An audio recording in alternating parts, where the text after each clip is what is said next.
if you missed some of them, I know a lot of people had things to do this weekend and you had to come and go. So if you want to check out the ones that you missed. All right. So our next speaker, Geno Carvalho, is a nutritional therapy practitioner, and he's a personal trainer and yoga instructor. So he's combining these three unique aspects to healing to provide us with some insight into how we can use our exercise and our food to really tweak our bodies and heal much more efficiently. So Geno is also a founder of Mind Body Food, and he does one-on-one consultation. So he's been working and tweaking his methods for a while now, and I'm very excited for him to share this information with us. I know a lot of you all want to make sure that you're in top physical condition as well. So thank you so much, Geno, for joining us today.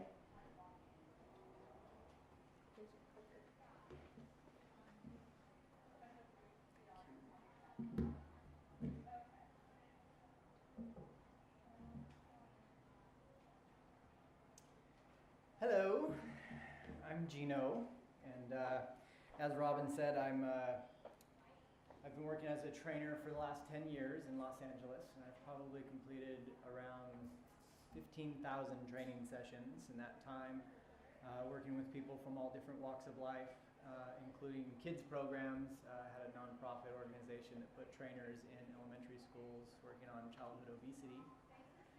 And I've worked as a yoga instructor for a while. I've been a yogi for about 20 years, so it's a big part of my practice, and I've always used it in my one-on-ones. And just recently, I've been certified as a nutritional therapy practitioner, which really just kind of blew my mind and took my practice to a whole new level. And I started to see all kinds of benefits in my own health and really changing all of the people that I interacted with in my personal practice. I also worked as a physical therapy assistant for a couple of years, so I got a lot of experience working with rehabilitation programs, and it really changed my approach to fitness and the way that I would not just heal people, but keep people from getting injured. And I also worked as a doctor's assistant at a number of wellness centers, including some hormone optimization clinics. They would call it age management. And I learned a lot about being able to prevent things like adrenal fatigue and premature aging.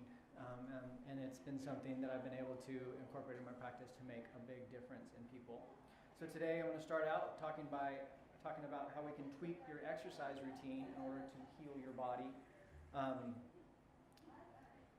Usually when I meet people, it starts with a conversation and we do an assessment, and a lot of times it starts out with, so what brings you in here?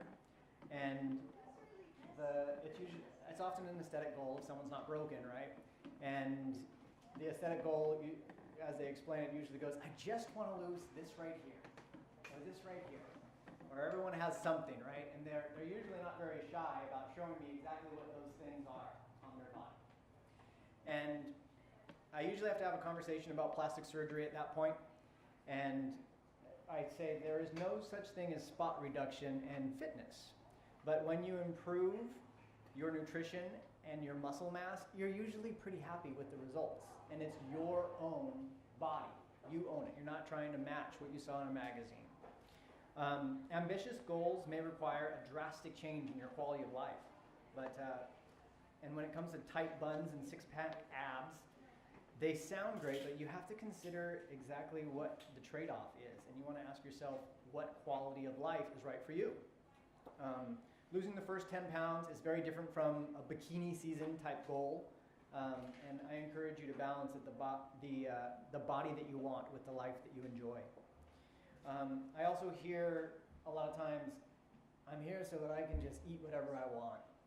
Just kill me, run me into the ground. I want to be able to eat whatever I want. And exercise makes a big difference, believe me. If you're doing something really well with your nutrition right now and you haven't added exercise, it's going to make a big difference as soon as you do. But good nutrition is an absolute must, and exercise alone is not going to get you the results that you want, I promise you. I also hear, I have a good routine. I like my routine. And it's usually just looking for validation of, I do this thing, I do that thing, I do this thing. I'm good, right? Just tell me I'm good. Well, the truth is that you just can't do the same workout over and over.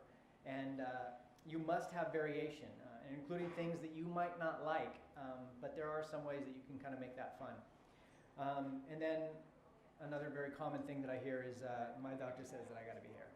And usually that sometimes might sound a little bit sad or serious, but I generally know that I'm going to help that person beyond ways that they've even considered.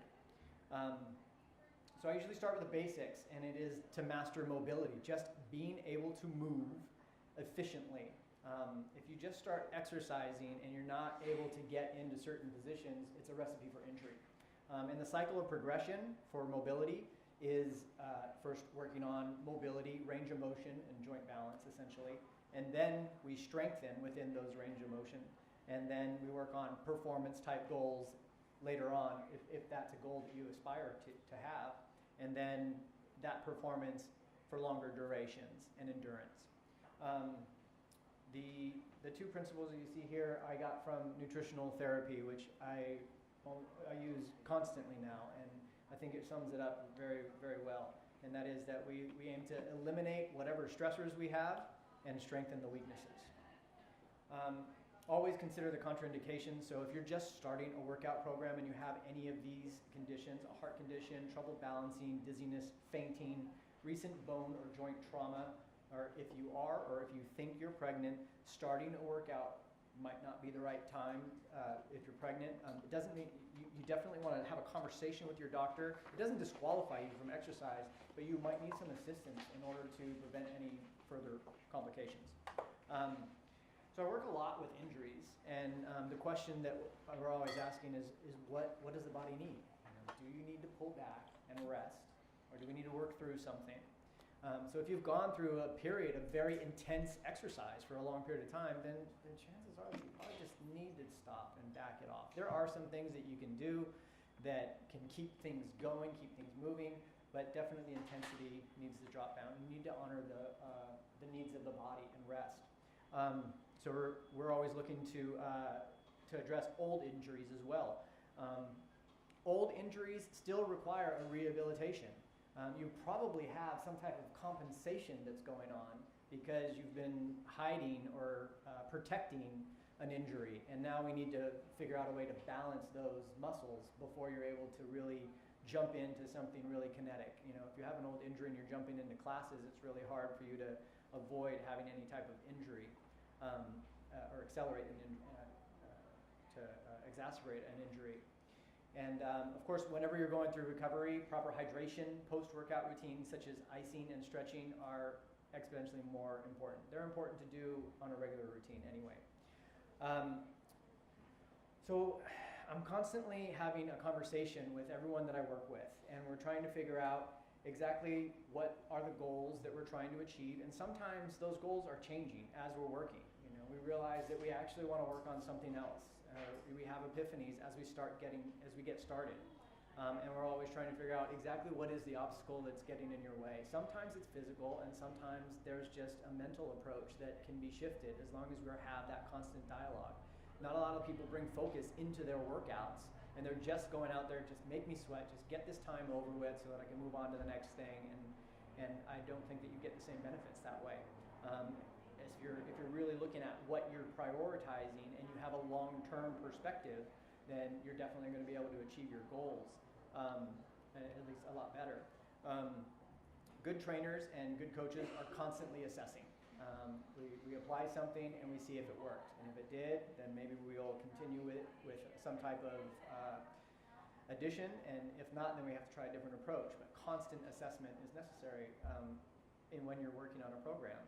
To figure out what you're doing is working.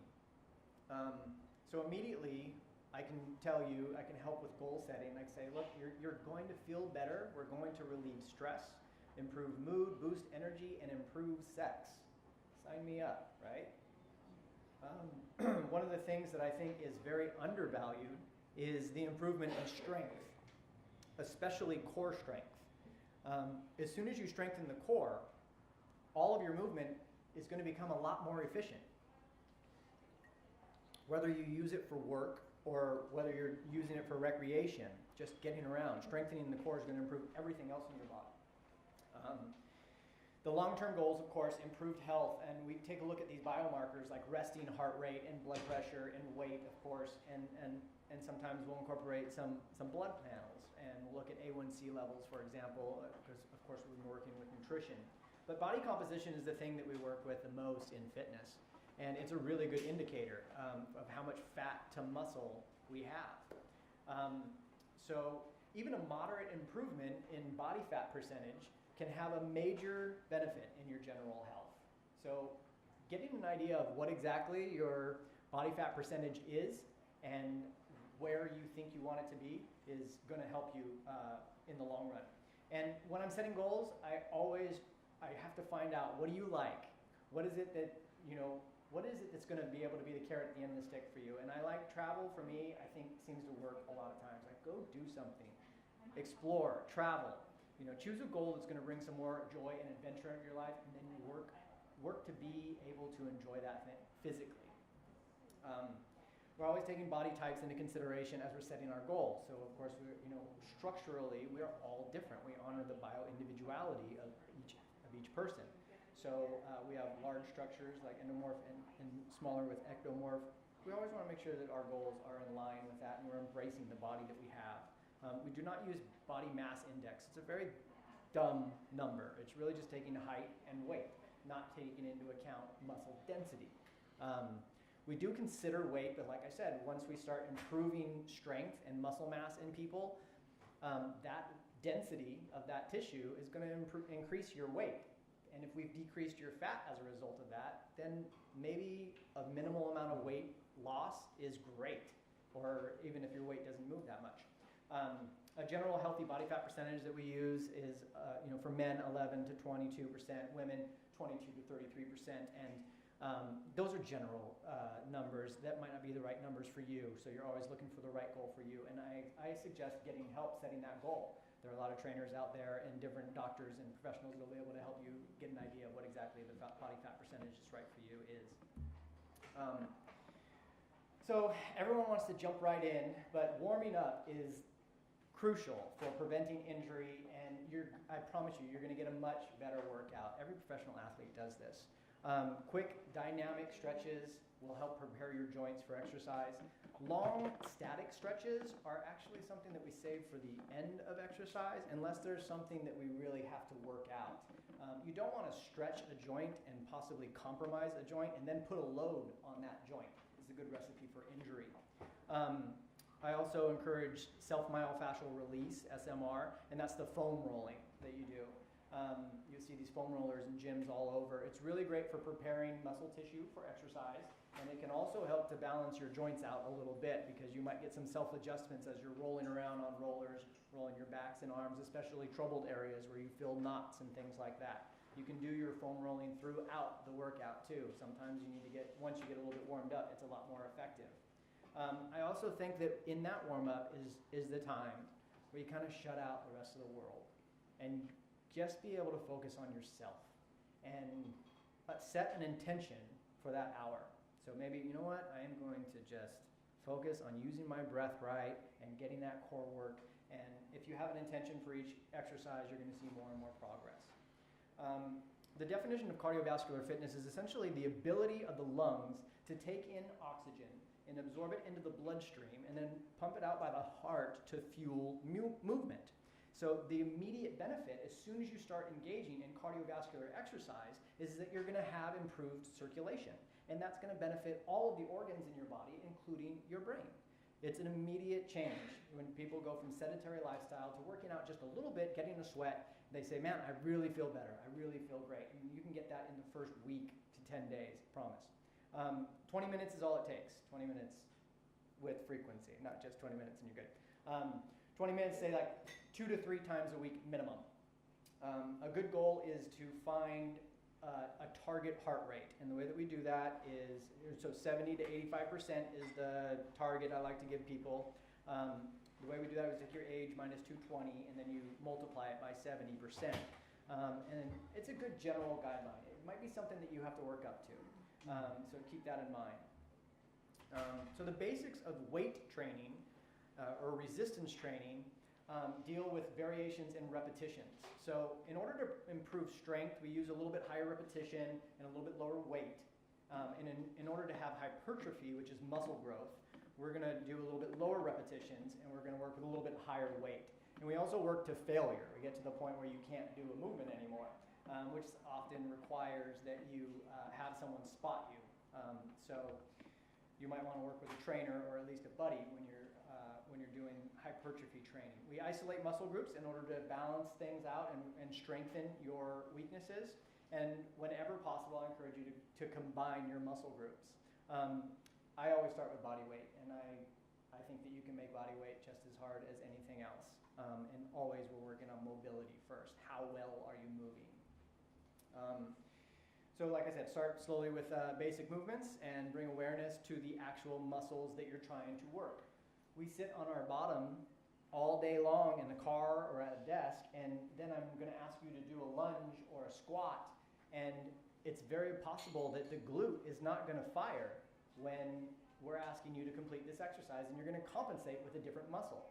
So a lot of times that warm-up, shifting your focus, doing the rolling, and bringing attention to that muscle contraction for every exercise that you do is going to be required. Otherwise, you're going to have these other smaller muscles doing all that work, and you're going to burn out and you won't be able to do it.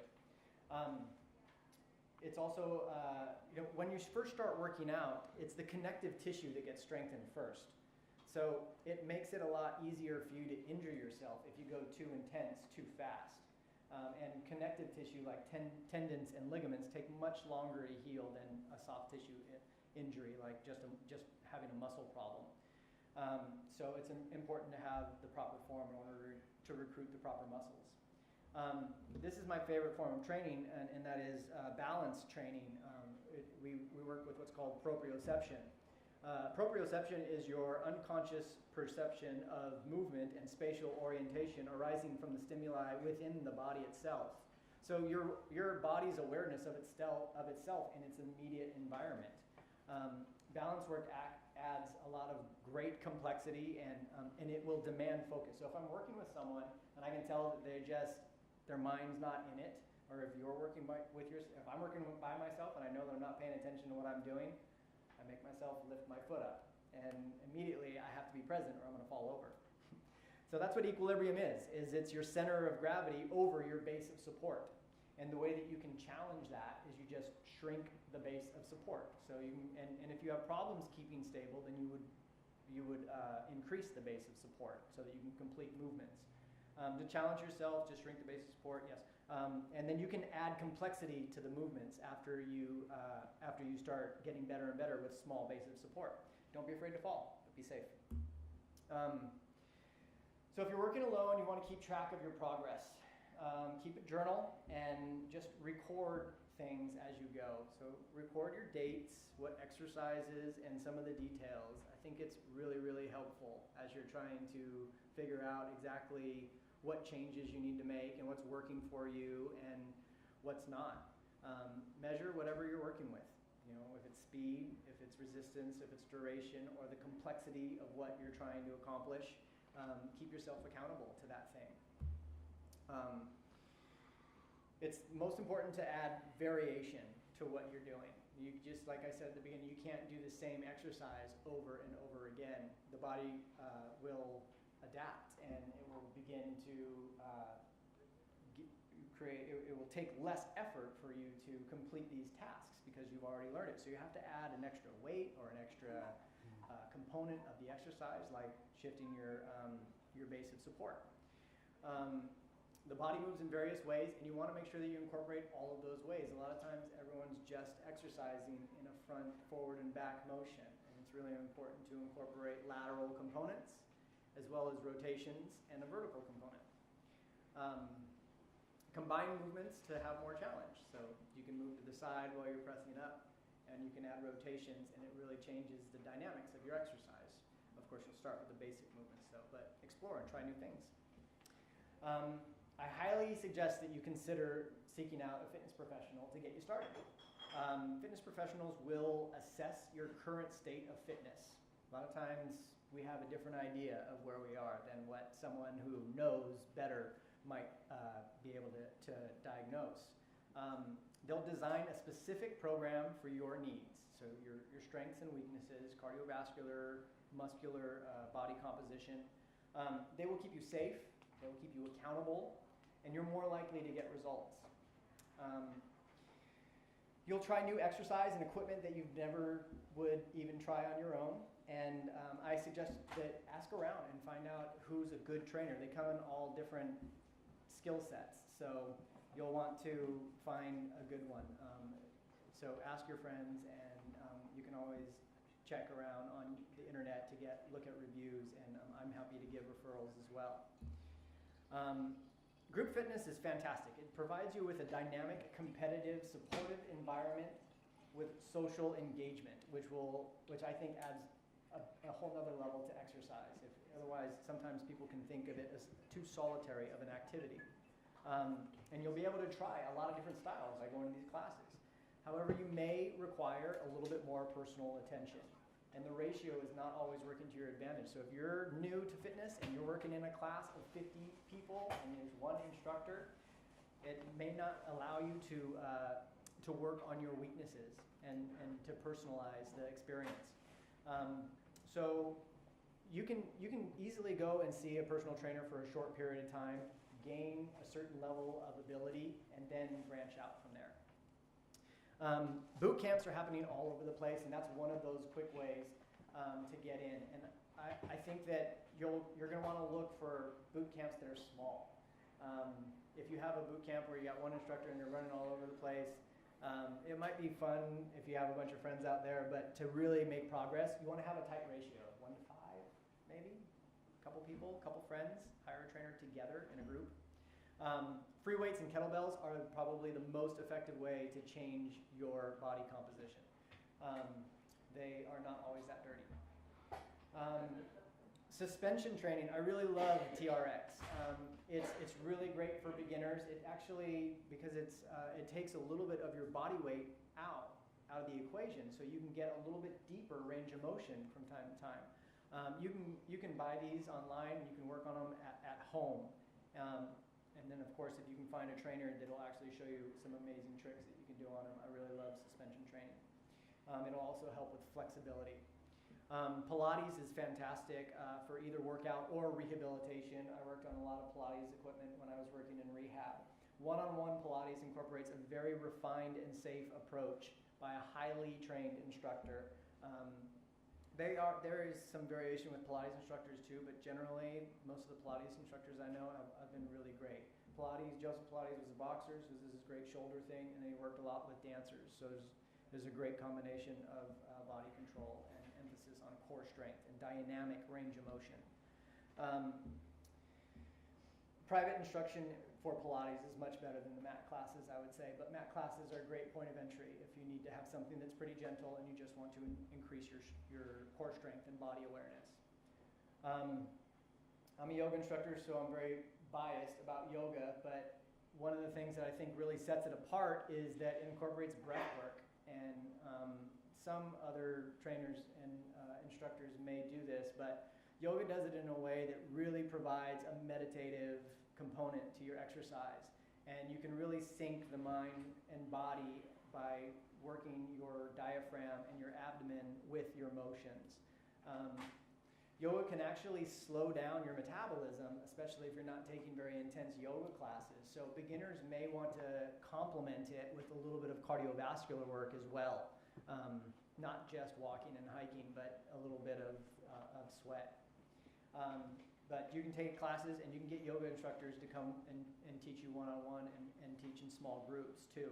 And I think it's really a great thing that you can just take and you can travel with.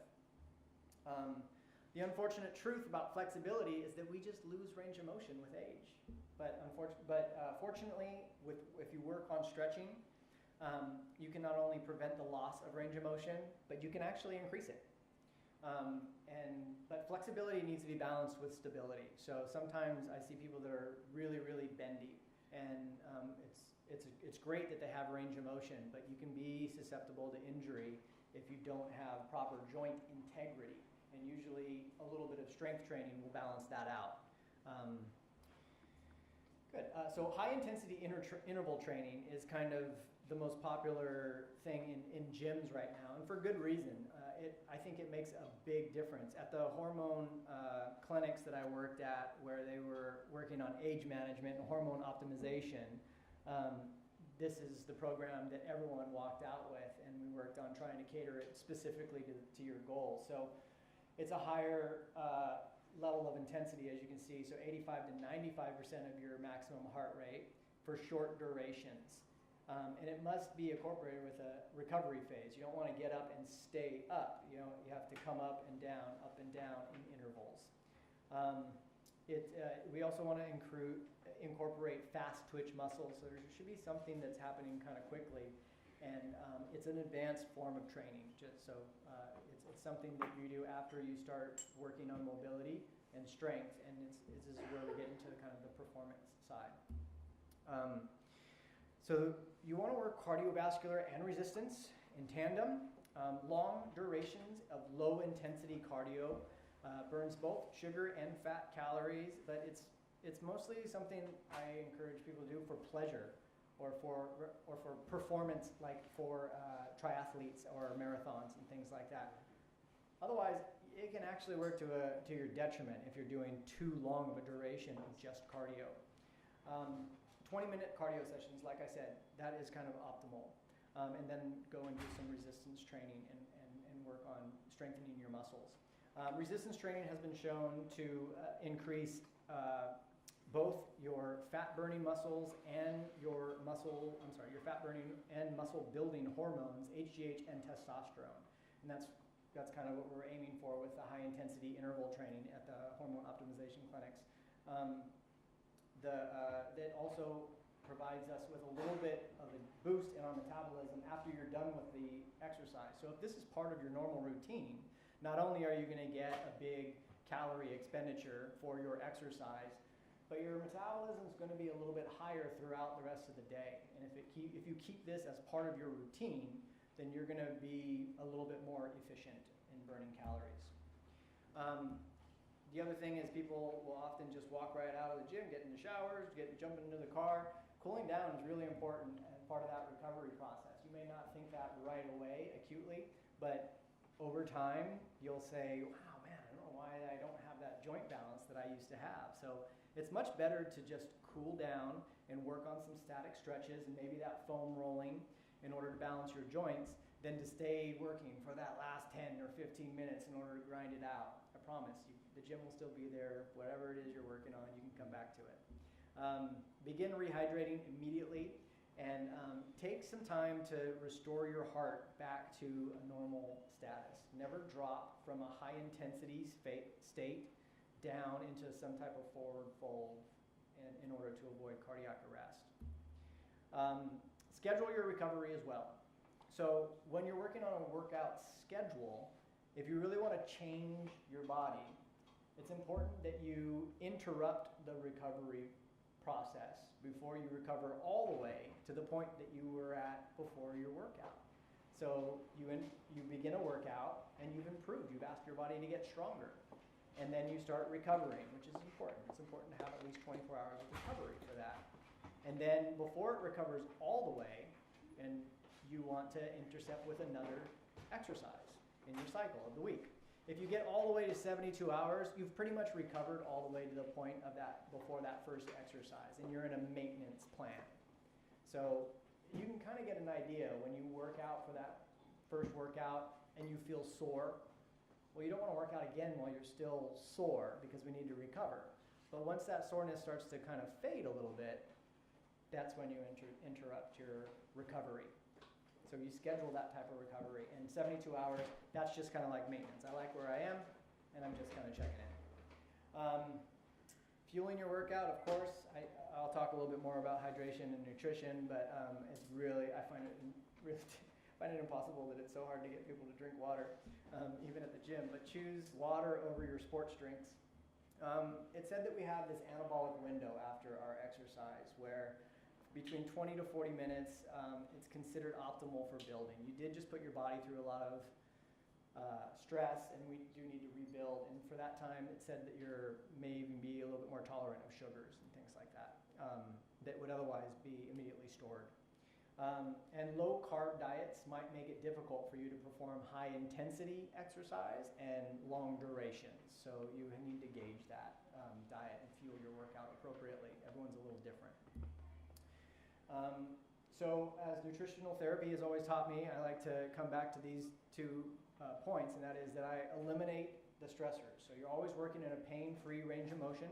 You're going to find your edge and then back off. Make sure that you feel like you have control in that range of motion. Never repeat movements over and over and over again if you can't maintain the form, and especially if you're using extra weight. Avoid pre-workout supplements that cause inflammation and dehydration. Caffeine sometimes helps get a workout going, but it's easy for you to start thinking, gosh, I need to have that caffeine in order to get that workout in. And then the second thing we look at is strengthening your weaknesses. So we all have a stronger side and a weaker side. We have a more coordinated side or a more flexible side. Be aware of that and try to strive for symmetry. Muscular balance and symmetry is essential to prevent injury. It's actually one of the indicators that they look for in athletes. If an athlete has asymmetry and imbalance, then they can predict that it's going to be difficult for them to avoid injury in the future. So if you're strong but you can't last with endurance, or if you have vice versa, you know that you can work with one of those. And of course, always balance your work and your play. And make sure that you're getting quality sleep. Practice sleep hygiene and sync with your circadian rhythms for more REM sleep. To optimize your efforts, like I said, just kind of finishing up on fitness, I encourage you to explore breath work. It will help you expand your lung capacity and incorporate diaphragm control to be able to sync with your core. Practice meditation to reduce stress and improve concentration and coordination. If you're working alone, try journaling to reflect on goals and keep track of your progress. And I really, really encourage you to at least just find a coach, find a trainer near you, and try something new, and check in and see where you are and what your weak points are. Train for something that you love, and go on adventures and share your journey with people around you and your support network. So that pretty much wraps up the fitness component that we were going to talk about, and I want to go into nutrition now. So the nutrition program that I was implementing at the hormone optimization clinics, the age management clinics, was where I was introduced to nutritional therapy. And people were coming in and they were getting a lot of hormone supplementation, and there's a buzz about the miracle drug of that hormone optimization. But the nutritional therapists that I worked with there seemed like they were the most popular people in the building. And the people that were working with them seemed to have the biggest difference in their results. And I always wanted to see what happened if I could put together a program that put all those things together, just didn't have the hormones.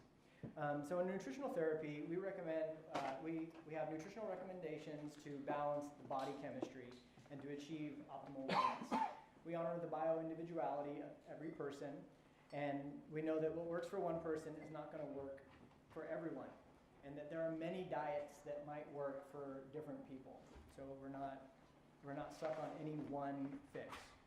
And again, we go back to our two principles that I think really, really helps to diagnose what's going on with you, what's stressing you out, what's causing a problem, and how do I eliminate that, and then how can I strengthen any type of weakness I have. We work with properly prepared, nutrient-dense whole foods. You've probably heard that all weekend long. Good thing. And we prioritize our approach through foundations. And these are the foundations. I'm just going to go through them. So I work primarily with digestion and blood sugar management, and I kind of work at the same time with them. And then so mineral balance and fatty acids and hydration are also part of our kind of first phase of working. And then we look at the items on the right side, and those are kind of after effects. So endocrine issues, immune and allergy and cardiovascular support and detoxification are things that we don't really address by themselves. It's kind of a fractionalized approach to to healing, we look at a holistic approach where we're going to take a look at the things on the left side first, starting with digestion. We work to educate with people on the negative effects of preservatives and toxins and refined foods, as you're getting lots of information about that here this weekend, right? And denatured foods. And I tell people that these foods are literally stealing energy from your body. And if you're looking to increase your energy and stamina, these are what we have to get rid of. I like to say about preservatives, if mold and bacteria won't eat that, then should you? What happens when that gets in your stomach and your intestines and in your colon? It's really bad things. So of course we're trying to get rid of refined and hydrogenated oils and refined sugars, denatured milk and artificial vitamins and table salt and a variety of canned foods, and make a healthy transition. And once we eliminate what we call those foods of commerce, these things that are coming in boxes and bags, and that they live in our cupboards forever, right? So we do this kitchen clean out initially. And then we talk a little bit about properly preparing the food. So we're going to get rid of microwaves, and we're going to start cooking at nice low temperatures. We encourage people to research a good quality water source or a filtering system, and to support sustainable food systems. So to eat seasonally with variety and acquire local foods whenever possible. So the old paradigm, I have a number of nutrition certifications, and before I found Nutritional Therapy,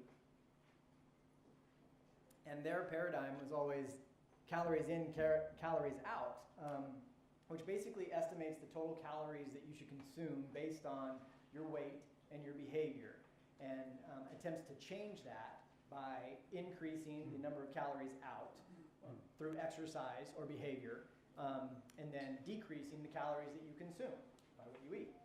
And then it tries to run you on a caloric deficit daily and weekly in hopes of eventually losing weight. The problem is that not all calories are created equal, and we just don't digest food the same way, all of our foods the same way. So it's much more important, from my perspective, to just make healthy choices with your food. I do touch on macronutrient ratios. Of course, these ratios are just a guideline, and 30% protein, 30% fat, and 40% carbohydrate is a good way to start, but we might be moving that as I work with people. So we might end up increasing that fat, especially initially if we have sugar burners and things like that, and in order to figure out how someone feels best. The conversation, the most important conversation we have is the digestion. So I think that just understanding the digestive process begins to help make healthy decisions. So digestion starts in the mind, and it is essential that we shift to a parasympathetic state, and we get out of our fight-flight reflex. So I like to use the mantra rest and digest. Of course, like your mother told you, you need to chew your food, otherwise we're going to have problems further down the line, and that's going to occur in the stomach. And if we don't have a healthy stomach acid, if we don't have a healthy level of stomach acid, then our food is just not going to enter into the small intestine properly prepared, and we're going to have our proteins putrefied, our carbs fermenting, and our fats going rancid.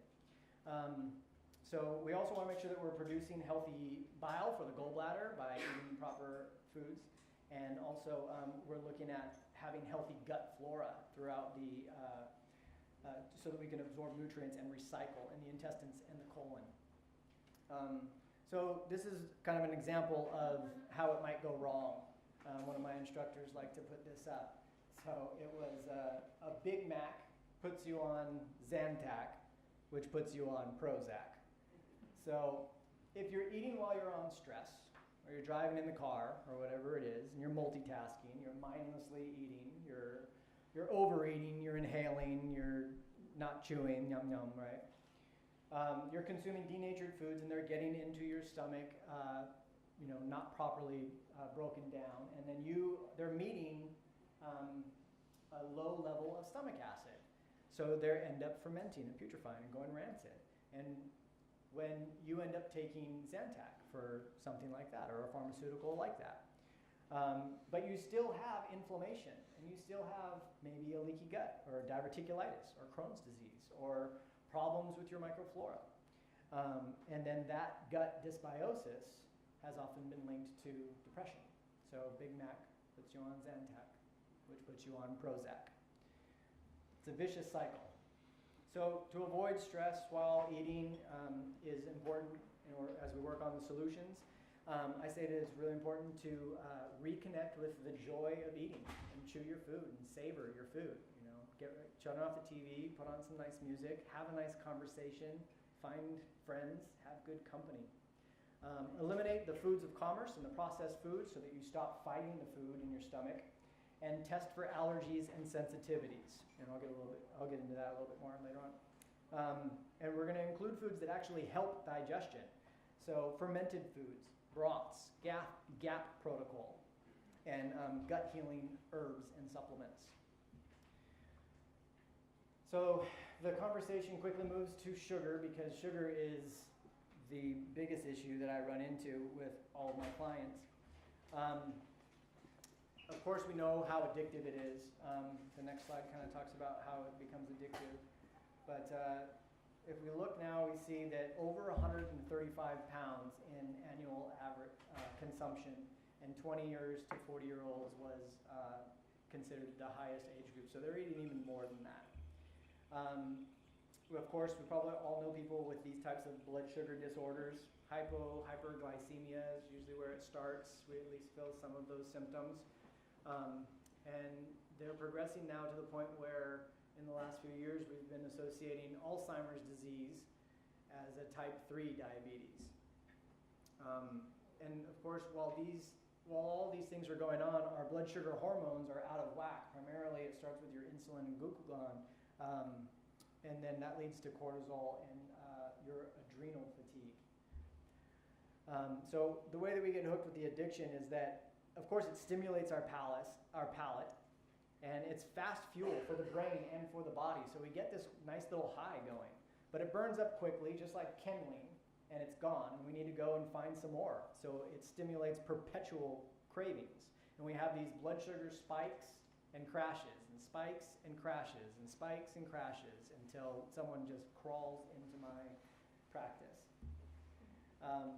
It also leads to early aging. It was a big lecture that they would give at the wellness clinics. That high insulin.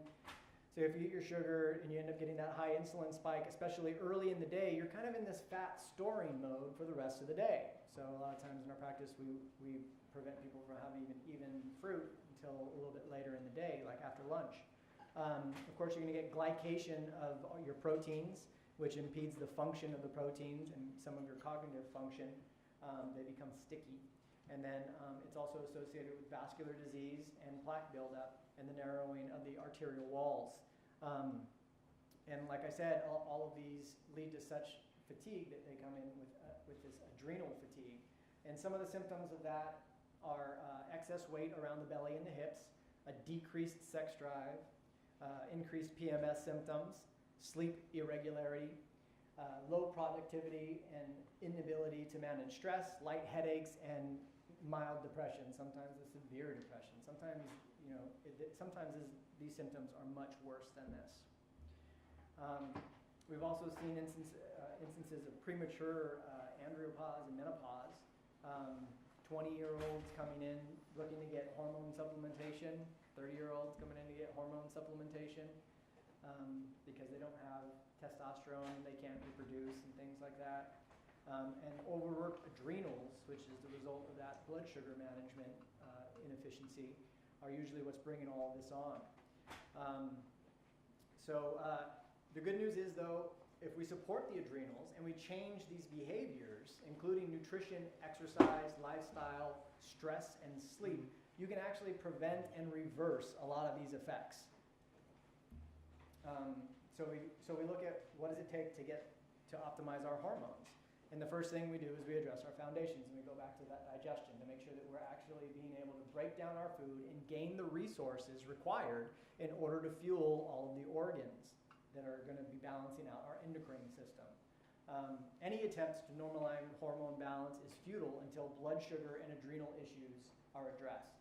So a lot of the people will come into the lab and they'll come into these clinics to get their hormone supplementation, and they're forced to go through these nutrition programs because you really can't even supplement the hormones well if you cannot stop the dysfunction that's going on. Proper digestion is essential for hormone optimization, as I mentioned, but we get those fats, which are the building blocks for our hormones.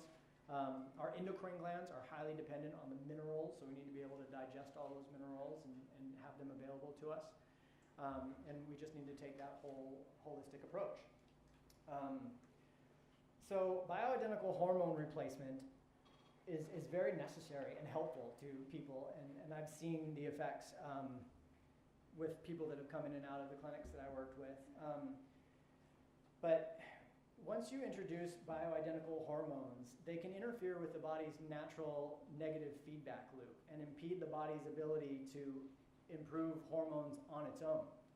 So it kind of speaks to the frustration I was speaking about when working at these clinics. I was wondering always, well, shouldn't we test these people after we implement an exercise and nutrition program before we actually just give them hormones? Because giving them the hormones, once they actually get better, it's going to make it harder to actually produce those hormones on their own. So it's important to ask if that's necessary and if you've actually addressed the foundations first.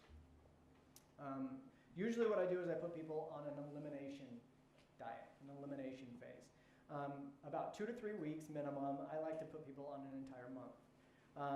We eliminate grains, lactose, legumes, alcohol, preservatives, and all sweeteners. And I'm usually trying to manage blood sugar, and I'm trying to get a blood test done so I can get an idea about the A1C levels. So I'll also sometimes get rid of starchy vegetables as well. And then, like I said, we will limit the intake of fruit to maybe 2 servings in a day, and I always say it's going to be after lunch. At the end of the elimination phase, we can reintroduce a lot of these foods, and we can test for sensitivities. We can test with just barely chewing the food in your mouth and taking a pulse test to see if your pulse has risen just by the introduction of that food in your body's innate system and an innate reaction to that food. Or you can consume the food for a little while and see if you have digestive responses. The other things that we're going to do is encourage the consumption of lots of fresh vegetables. You literally can't eat too many of these vegetables. You literally can't. I challenge anyone to come onto this program and have that problem with that. Lots of quality protein and quality fats with every meal, as I mentioned about the fruit. I encourage some of the nuts and raw and sprouted. These can become a little bit addictive if people are coming off of sugar addictions. A lot of times they jump onto the nut addiction, so this is my kind of like, gateway or reverse gateway drug. It becomes a new addiction, so I have to mention that initially and allow for it to take place, but know that you can't become addicted to these nuts after that. So we're also try to supplement digestion and blood sugar management during this time because it can be very difficult to complete this diet depending on where you are, and supplements can really help that. But generally you'll lose the cravings if you can follow this strictly within 1 or 2 weeks. Sometimes it takes a little bit longer. Sometimes you end up feeling these kind of headache symptoms for a short period of time, and then people turn the corner and they're 3 feet off the ground, and it's really a great thing to see. Many people follow, they're 3 feet off the ground, you get it. Okay, so the skinny on becoming a fat burner, which is what we're trying to get done here, is convert you over to fat. Is that fat is the preferred fuel of the heart for a lot of the reasons that I mentioned about the correlations of sugar and vascular issues. It's a long-lasting fuel source. So if sugar is kindling, then fat is a nice big fat log that you put on the fire that's going to burn for a while. You'll notice this endurance athletes are now converting all of their fueling over to fat fuel. It's satisfying after you eat it. You'll have fewer cravings. It's essential for the transport of fat-soluble vitamins. Like I said, they're the building blocks of hormones. And they determine the integrity of every cell wall. And our bodies convert fat into sugar for fuel, but they will not do it if we have sugar in the system. So that's why it's important to go through the elimination of the things that I had mentioned in the previous slides. Some of the fats that we really like on this slide: avocado, fish oil, butter from grass-fed cows, sprouted nuts and seeds, coconut oil we really like, low heat for our olive oil. The fats that we're trying to avoid, you've probably heard a lot of these fats this weekend in a lot of these talks. Primarily it's because they're often from genetically modified seeds, and they contain high levels of pesticides and are heated and extracted with toxic chemicals. So anything on that list there that you have in your kitchen, toss it. Okay, hydration. It seems like it's too easy of a fix sometimes, I think, but it's essential for every tissue of our body. Sometimes we work with a formula, and we say, take your body weight and divide it in half and get that many ounces of water in a day. That works for, I think it's a pretty good guideline. And then once if you're not really in tune with your body, I think it's a good guideline to start to get in tune. And then once you practice that for a little while, I think you can start to get an idea of satisfying your thirst when your body says that you're thirsty. Those are kind of the two schools of thoughts on water. Either drink when you're thirsty, or you go with the formula. I encourage you to try the formula in order to get an idea of whether you even have the awareness or not. You can go weeks without food, but only days without water. Dry mouth is actually one of the last symptoms of dehydration. Of course, we have all these many roles of water. I won't go through the list. But degeneration due to dehydration is epidemic. A lot of the problems that we have, they're coming in is because we've just been dehydrated for years. And caffeine is it was a big culprit in my life. I actually went and got tested by 23andMe to see if I had a genetic predisposition, to see if I was a good fat burner, right? And there's a gene that'll tell you that. And I thought I was having some trouble with caffeine. So I went and got tested, and the test came back and it said, you're a fast caffeine burner, so you're good. But I was abusing it. So even if you are a fast metabolizer of caffeine, you really need to have a good idea of the effect it has on your body. And I've really backed off on how much caffeine I drink, and I feel so much better. Just general muscle fatigue has really helped. Ask if you really do need that pickup. Think, you know what, maybe I need some nutrients, and I probably need some water. You can consider alternatives. Like I used teas and Dandy Blend in order to get off of caffeine, and it worked really well. Dandy Blend, I put coconut oil in it and things like that, and it ends up being something that's more nutritious than taking away from me. And remember that non-organic coffee is one of the most toxic crops. So always organic. Sorry, I'm running out of time here. So detox is great, but it's really important that you're going to heal all of those things that we talked about in the foundations before you're going to implement a detox program. Robin mentioned that yesterday. Let's see. So I encourage you to connect with your foods, support your local growers, make your own food, and cook for others, and to grow your own food. Growing your own food is like printing your own money. This guy named Ron Finley, who's called the guerrilla gardener of South Central LA. So this guy actually went out into vacant lots and street meridians and planted edible landscapes in order to feed the residents of South Central.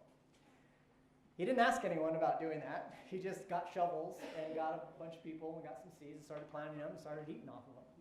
And he got in trouble, and it turned into like court issues, and luckily it went to caught city council's attention, and instead of getting in trouble, he got funding. And he has a TED Talk about it. I think it's fantastic. But it raises awareness, right? If you have things growing around you, you're going to eat those things. So I really encourage you to grow your own foods.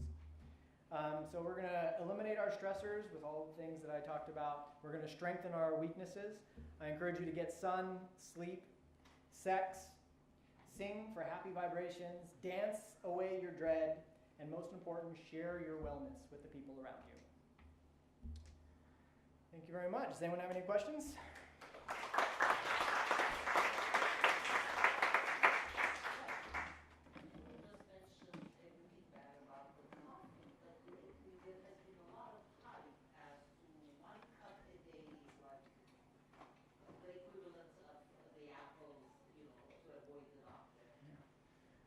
Yeah.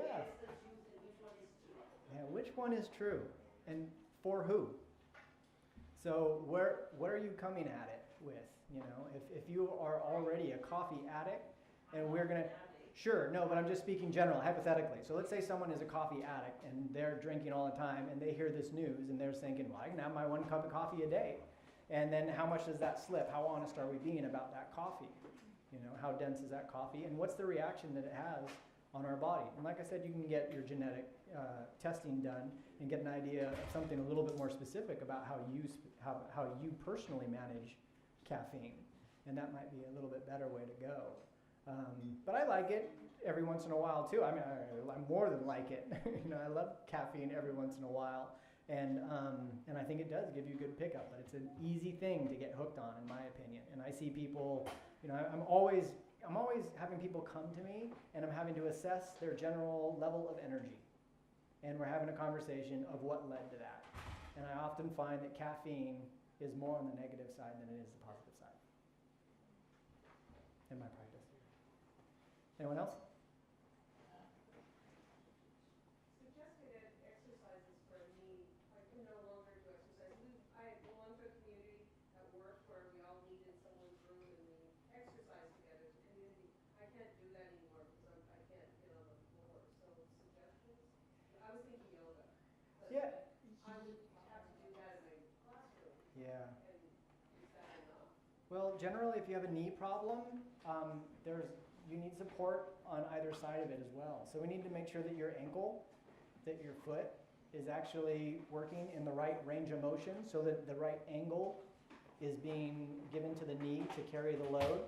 And then we also have to make sure that your glute is actually firing and carrying all the weight that it's supposed to carry, and it's not being assigned further down to the thighs. So when I originally started exercising, I hired a trainer too, so I could get information. So I'm hearing that I should probably do that again. I agree, yes. You want to work one-on-one and balance all the muscles of that and then see how that's working. Of course. Yes? I had a question kind of piggybacking on what you were talking about there. I will often experience runner's knee or joint pain in my ankle after running a lot. Is that, do you think that would be mitigated? It almost sounds like an obvious question, but would that be mitigated by greater leg strength? Absolutely. Runners, you want to think of running with your butt. You got to get the glutes going, and that's going to fix a lot on the way down.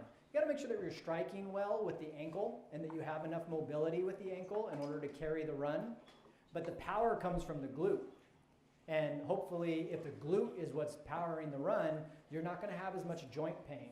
And a lot of the rolling might help balance if you just have like kinks. A lot of times you'll end up with IT. I don't know if you've heard of your IT pain. So a lot of times it's just the IT band. And the IT band shrinks with little knots if you keep running for long durations.